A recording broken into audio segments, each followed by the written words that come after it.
What if I told you that the secret to absolute power lies in admitting you have almost no power at all?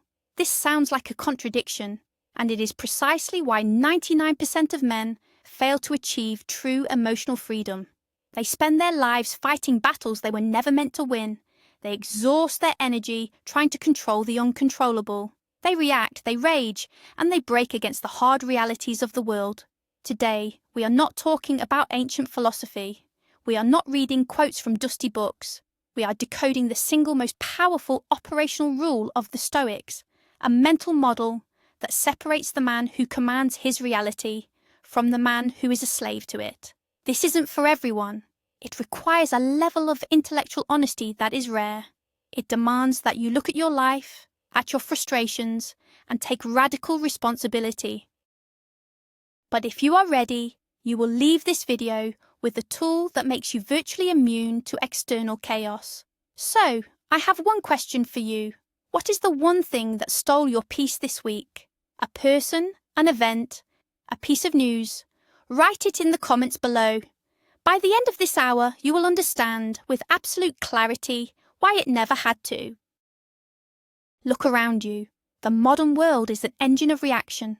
Your phone buzzes, the news screams, social media demands your opinion, your boss sends a passive-aggressive email. Every single day is a relentless assault on your focus and your peace of mind. It is a system engineered to hijack your attention and provoke an emotional response. And it is incredibly effective. Men today are caught in a trap. On one hand, society tells them to be strong, to be pillars of stability. On the other, it gives them zero practical tools to achieve this. The result is a predictable and destructive cycle.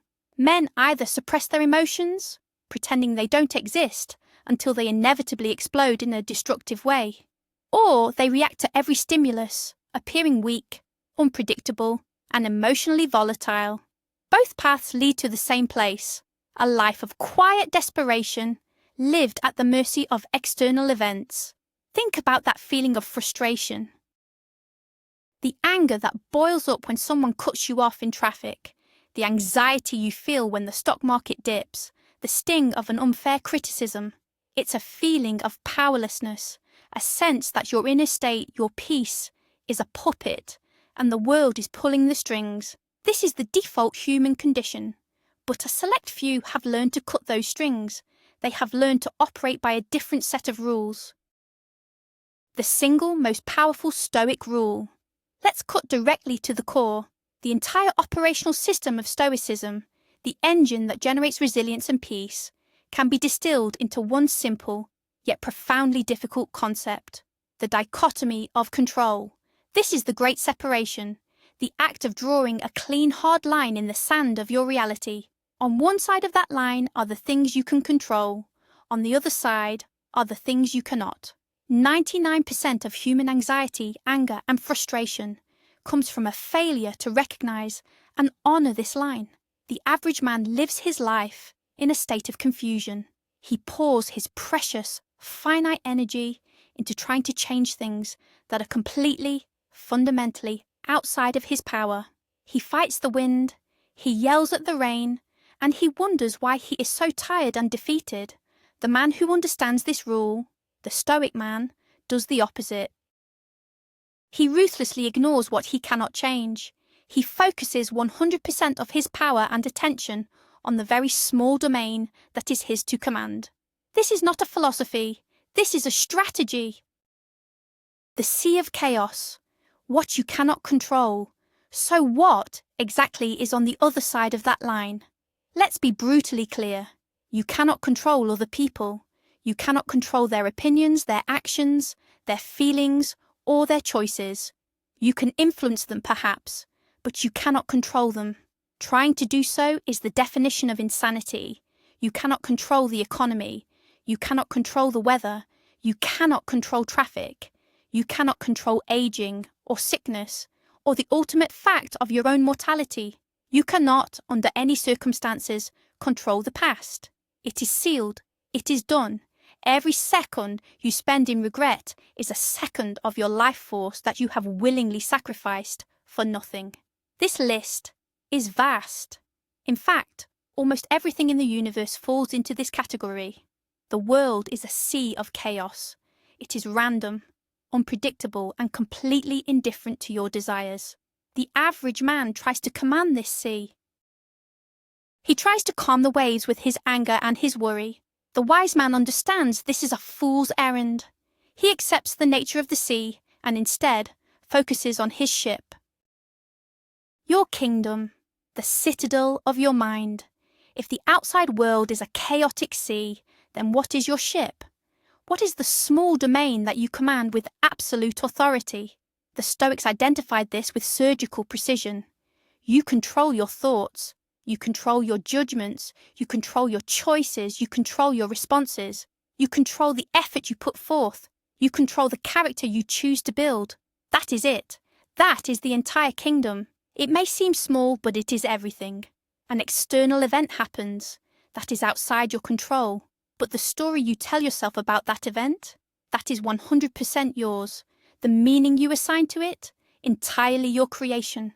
The action you decide to take in response, your command. This is the true seat of your power. It is an internal fortress, a citadel of the mind, and nothing and no one can ever breach its walls without your permission. Most men abandon this fortress. They leave the gates wide open, allowing the chaos of the world to rush in and dictate their inner state. The Stoic learns to be the unshakable guard of this gate. He understands that real power is not about controlling the world, but about controlling the one thing that interprets the world, his own mind. The great misconception: Stoicism is not passivity. This is the point where many people misunderstand. They hear, accept what you cannot control, and they interpret it as be passive. They think of the Stoic as a man who simply sits back and lets the world happen to him. This could not be further from the truth. The Stoic is the most active man in the room, but his action is strategic, precise, and never wasted. Think of an archer. An unskilled archer worries about the wind. He worries about the target moving. He worries if the crowd is watching him. His mind is scattered, focused on a dozen things he cannot control. His shot will be weak. A master archer, a Stoic archer, does the opposite. He acknowledges the wind, but he does not worry about it. He cannot control it. Instead, he focuses with laser intensity on his own actions, his stance, his breathing, his grip on the bow, the tension in the string, the moment of release. He pours every ounce of his energy into the perfect execution of his part of the process. The arrow's flight, once released, is out of his hands. He accepts this. By focusing only on his actions, he maximizes the probability of success. This is not passivity. This is radical, focused action. The strategic mindset, from reaction to response. The difference between a reaction and a response is the space of a single conscious thought. A reaction is automatic. It is a primal, emotional reflex. A stimulus happens, and you are immediately triggered. There is no filter, no strategy. You are a puppet on a string. A response, however, is a choice. A stimulus happens, and you create a small gap. In that gap, you observe the event and your initial emotional urge. You consult your principles, and then you choose your course of action. The dichotomy of control is the tool that creates this gap. When faced with a challenging event, the first question a Stoic asks is not, "Why is this happening to me?" The first question is, "What part of this is in my control, and what part is not?" This simple question instantly shifts your brain from a reactive, emotional state to an analytical, strategic one. It stops the emotional hijack. It puts you back in the driver's seat. The part you cannot control, you mentally quarantine. You accept it as a law of nature like gravity. The part you can control, your judgment and your next action, becomes the sole focus of your attention. This is a daily practice, a mental repetition. And with each rep, the gap between stimulus and response grows wider, and your power grows with it. Applying the rule, other people's opinions. Let's make this practical. Consider the opinions of others. For many men, this is a primary source of suffering. A negative comment, a look of disapproval, or the fear of being judged can dictate their entire lives. They live in a prison built by the potential thoughts of other people. The Stoic applies the dichotomy of control. Is someone else's opinion of me within my control? No, it is a product of their own mind, their own experiences, their own biases. It is as external to me as the weather in a foreign country. So what is in my control? My actions, my character, my integrity. The Stoic focuses on being a man of virtue and honour. He acts according to his principles. If someone forms a negative opinion of him based on that, it is their error, not his. He cannot control their perception, but he can control his reality. As Marcus Aurelius said, if someone can prove he is wrong in thought or deed, he will gladly change. He seeks truth, not approval, but he will not be disturbed by an opinion that is baseless. This frees up an immense amount of mental energy that others waste on worrying about their reputation. He invests it in building his character instead. Applying the rule, career and setbacks. Consider a career setback. You get passed over for a promotion. Your project fails. You get laid off. For most men, this is a crisis. Their identity is shaken. They are filled with anger, resentment, or despair. They blame their boss, the economy, their colleagues. They are focused entirely on things they cannot control. The Stoic man experiences the same event, but his mental process is entirely different. He immediately applies the filter. What is not in my control? The final decision of the promotion committee. The market forces that led to layoffs. My boss's personal biases. He accepts these things as facts on the ground. He does not waste a single moment of energy raging against them. Then, he pivots to the crucial question, what is in my control?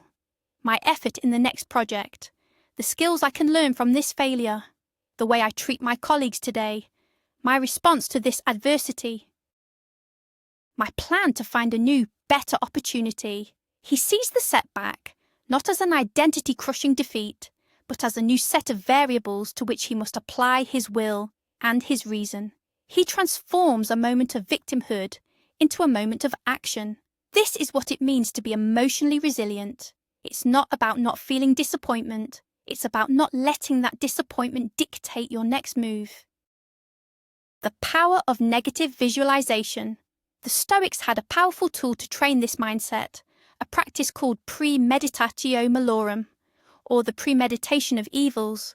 This is not pessimism, it is strategic preparation. Most people live in fear of what might go wrong.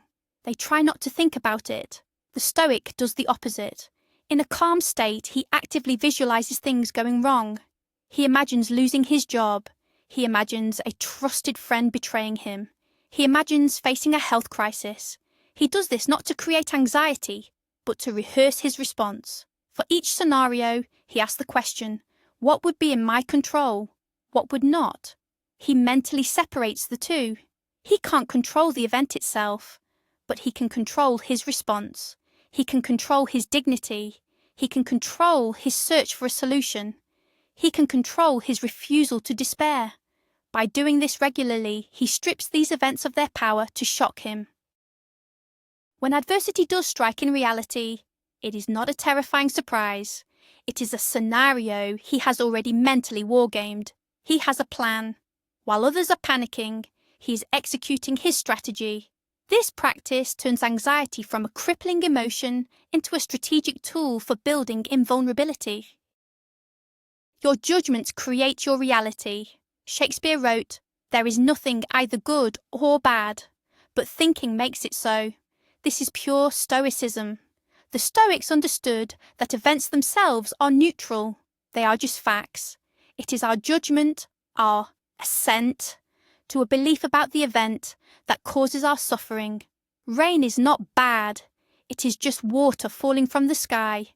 It is bad only if you had planned a picnic and you judge it to have ruined your day. For a farmer in a drought, the same rain is a blessing. The event is the same. The judgment is different. This is the final gate of control, an external event happens, then there is a flicker of a moment before your mind assigns a label to it. This is terrible. This is unfair. This is the end of the world. The master Stoic trains himself to operate in that flicker. He catches the automatic judgment before it takes root. He examines it. He asks, is this judgment helping me? Is it based in reality? Or is it an irrational, self-defeating story? He learns to withhold assent from destructive judgments. He doesn't have to pretend a setback is good. He simply has to see it for what it is, an external event, neutral in itself, that now requires a virtuous and rational response from him. Amor fati, the ultimate advantage. The final, most advanced stage of this practice is what Nietzsche, drawing heavily from the Stoics, called amor fati, a love of one's fate. This is not just accepting what happens, it is embracing it. It is believing that whatever happens, good or bad, is an opportunity to practice virtue, an opportunity to grow stronger, an opportunity to be tested. The man who practices amor fati doesn't just tolerate adversity, he welcomes it. A difficult client is not a problem. It's a chance to practice patience. A betrayal is not a tragedy. It's a lesson in discernment. A failure is not an ending. It's a chance to display resilience. He trusts that the universe in its entirety is providing him with the exact challenges he needs to forge his character. This mindset makes a man unbeatable. How can you defeat someone who sees every obstacle you throw at him as a gift? How can you demoralize a man who finds strength in his struggles? You cannot. He has turned the very nature of a reality into his personal training ground. He is no longer fighting the world. He is dancing with it. The dichotomy of choice. Every decision you make is a fork in the road. One path leads toward what is in your control, virtue, reason, and right action. The other path leads toward what is outside your control, chasing pleasure, avoiding pain, seeking approval. The undisciplined man constantly chooses the second path. His life is a frantic pursuit of external validation and fleeting comforts. He is a slave to his impulses. The Stoic man understands this dichotomy of choice. He knows that true happiness and fulfillment, what the Greeks called eudaimonia, is not found in external things. It is a byproduct of making virtuous choices, moment by moment. It is found in the quality of his will, not the quality of his possessions. When faced with a choice, he doesn't ask, what will bring me more pleasure? Or, what will be easier? He asks, what is the right thing to do? What action aligns with the man I am trying to become? This internal compass simplifies life immensely. It provides a clear criterion for every decision, from the smallest daily habit to the largest life-altering choice. It is the operating system for a life of purpose and integrity. Emotional fortitude is a skill, not a trait. Many men believe that emotional strength is something you're either born with or you're not. This is a profound and limiting falsehood. Emotional fortitude is not a personality trait. It is a skill, and like any skill, it is built through consistent, deliberate practice. Applying the dichotomy of control is the daily workout for this skill. Every time you feel a surge of anger and choose to pause and analyze it, you are doing a repetition. Every time you feel anxiety about the future and consciously redirect your focus to your present actions, you're strengthening the muscle. Every time you receive criticism and filter it through what is and is not in your control, you are building resilience. It will not be easy at first. Your old reactive habits are deeply ingrained. You will fail. You will forget. You will react. But you will get back up and try again in the next moment. This is the process. It is a slow, methodical construction of a new mental architecture. You are not trying to eliminate emotion. You are learning to subordinate it to your reason and your will. You are becoming the master of your inner house, not its servant. Freedom from the tyranny of hope and fear. What are the two emotions that cause the most human suffering? Hope and fear. They seem like opposites, but they are two sides of the same coin. Both are rooted in an attachment to outcomes that are outside of our control. Fear is the anxiety that a future event we don't want will happen. Hope is the anxiety that a future event we do want might not happen. Both pull us out of the present moment. Both chain our well-being to the unpredictable whims of fortune. The Stoic, by focusing only on what is in his control, his actions and his will, frees himself from this tyranny. He does his best. He acts with virtue and excellence. And then he lets go of the outcome. He has an internal scorecard. His success is not measured by whether he won or lost. That is external. His success is measured by whether he played his best game, whether he acted with courage and integrity. This is a state the Stoics called apatheia, not apathy, but a state of tranquility that comes from being undisturbed by externals. He can pursue ambitious goals with great energy, but his peace of mind is never held hostage by the results. The obstacle is the way. This famous Stoic maxim, popularized by Ryan Holiday, is the dichotomy of control put into action. It means that within every obstacle, there is an opportunity to practice a virtue. The obstacle is not something that blocks the path. It is the path. A traffic jam is not an impediment to your journey. It is an opportunity to practice patience. A rude colleague is not a source of frustration. They are a training partner for your self-control. A difficult, complex project is not a burden. It is a chance to display perseverance and ingenuity. This reframing is a superpower. It transforms every negative event in your life from a source of stress into a curriculum for your personal growth. A man who lives by this principle cannot be stopped. Every barrier becomes a stepping stone. Every challenge makes him stronger. He actively seeks out difficult things, not because he is a masochist, but because he knows that is where the real growth happens. He understands that the smooth sea has never made a skilled sailor. He wants the storm, because the storm will reveal his mastery of the ship. The role of a personal philosophy. Why do we need a philosophy like Stoicism at all? Why not just go with the flow? Because a life without a conscious, chosen philosophy is a life lived by default. If you do not choose your own values, the world will choose them for you. You will absorb the values of advertising, social media, and a culture that prizes comfort, consumption, and instant gratification. A personal philosophy is a compass. It is a set of principles that you have deliberately chosen to guide your actions and your judgments. It is what you consult in moments of doubt and chaos. The dichotomy of control is the North Star of the Stoic compass. It provides a clear, unwavering direction. Am I focusing on what I can control? Is my action virtuous? Am I accepting what is beyond my command? Having this framework means you no longer have to make things up as you go along. You have a system. You have a code.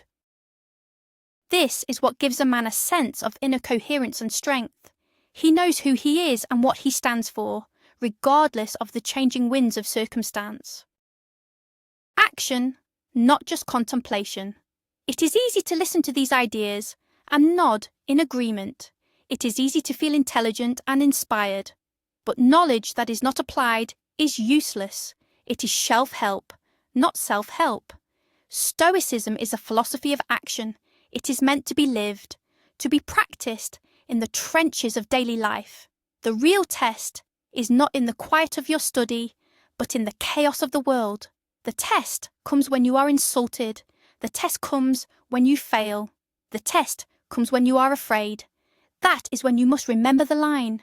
That is when you must ask the question, what is in my control? What is not? Each day presents 1,000 opportunities to practice. Start small. The next time you feel annoyed by something trivial, a slow internet connection, a long line at the store, use it as a training ground. Recognize the feeling. Identify its source as an external you cannot control. Choose your response. Refuse to give it your peace. These small victories build the foundation for the larger battles. Stoicism is a verb. It is something you do, not something you know. The circle of concern versus the circle of influence. A modern way to think about this is Stephen Covey's concept of the circle of concern and the circle of influence. Your circle of concern includes all the things you care about: your health, your family, world politics, the environment. It is vast. Your circle of influence is much smaller. It includes only those things from your circle of concern that you can actually do something about. Reactive people focus on the circle of concern. They complain about the news, they worry about things they cannot change, and their energy is negative and contracting. Their circle of influence shrinks. Proactive people, stoic people, focus on their circle of influence. They accept the things in their concern they cannot change. They pour all their energy into the things they can change. By working on themselves, on their actions, on their direct contributions, their energy is positive and expanding. As a result, their circle of influence slowly grows. This is the path of the effective man. He doesn't waste time shouting at the universe. He gets to work within his own jurisdiction. He builds his strength, his skills, and his character. And in doing so, his capacity to positively impact the world increases. The true definition of a strong man. Our culture has a distorted view of what it means to be a strong man. It often equates strength with a loud voice, a display of aggression, or an absence of emotion. This is a caricature of strength. It is brittleness, not resilience. True strength, stoic strength, is an internal quality. It is the man who cannot be easily provoked, the man who maintains his calm in a crisis, the man who can face bad news without flinching, not because he doesn't care, but because he immediately pivots to what he can control. It is the man who can be kind when others are rude, the man who can be disciplined when others are indulgent, the man who can speak the truth even when it is unpopular. This strength is quiet. It is flexible. It is an inner fortress that does not need to announce its power. It is simply there. It is the product of relentless daily practice of principles like the dichotomy of control. This is not about being a tough guy. It is about being a solid man, a man who is a rock for himself, his family, and his community, because his foundations are built on the unshakable ground of what is within his control. Your new default setting. The goal of this entire practice is to change your default setting. Right now, your default is likely reaction, stimulus, emotion, action. It's the factory setting for the human animal. The work is to reprogram yourself, to install a new operating system. The new default setting you are building is stimulus, pause, analyze, control versus no control, chosen response. This becomes your new automatic. It doesn't mean you won't feel the initial flash of anger or fear. The Stoics were not emotionless robots. It means that the flash of emotion no longer drives the car. It is a passenger, and your reason is at the wheel. Over time, with practice, you will find that the initial emotional flashes even begin to lessen in their intensity. You see the world with more clarity. You are less attached to outcomes. You find a sense of peace and stability that is independent of your circumstances. You are no longer tossed about by the waves. You are the captain of your soul, navigating the sea of chaos with skill, purpose, and an unshakable calm. This is the promise of Stoicism. This is the power of this one simple rule. The unconquerable citadel. When you live by this rule, when you diligently practice drawing the line between what you can and cannot control, something remarkable happens. Your mind becomes a fortress. Marcus Aurelius called it the inner citadel. This is a place of absolute safety and peace within you. External events can lay siege to this fortress. People can insult you. Fortune can betray you. Your body can fail you. The armies of chaos can surround the walls, but they cannot get in. They cannot breach the walls unless you lower the drawbridge. You lower the drawbridge when you assent to destructive judgments. You lower it when you waste your energy on things you cannot control. You lower it when you react instead of respond. The man who has mastered the dichotomy of control keeps the drawbridge raised. His peace is not contingent on the world outside being peaceful. His strength is not dependent on having a life free of problems. His tranquility is self-generated. It is a product of his own disciplined mind. This is true freedom. Not the freedom to do whatever you want, but the freedom from being controlled by anything outside of your own will. This is the ultimate prize. The secret, then, isn't a secret at all. It is a choice. It is a fundamental, moment-to-moment choice to stop fighting the ocean and to start commanding your ship. The dichotomy of control is not a rule you simply learn. It is a system you operate. It is the filter through which you process all of reality. It is the hard question you must ask yourself in moments of anger, fear, and frustration. It is the discipline that separates the elite mind from the average mind. Here is the one thing to take away from this hour. Your power is not measured by your ability to change the world. It is measured by your refusal to let the world change your inner state. Focus exclusively, ruthlessly, on what is yours to command. Your judgment, your will, your response. Everything else is noise. Everything else is a distraction from the real work. You now possess the blueprint. While other men are tossed by the waves of circumstance, you will stand firm. While they are slaves to the opinions of others and the whims of fortune, you will be free. You are the architect of your inner world. You are the master of your citadel. And that is the ultimate, untouchable power. Thank you for investing this time in your own strength. If this resonated with you on a deep level, subscribe and join the community of men who choose to build, not react. Share this video with one man who is ready for this knowledge. Now look back at the comment you left at the beginning, that thing that stole your peace this week, and answer this in the comments below. What is the first thing you will consciously and deliberately place outside your circle of control, starting today?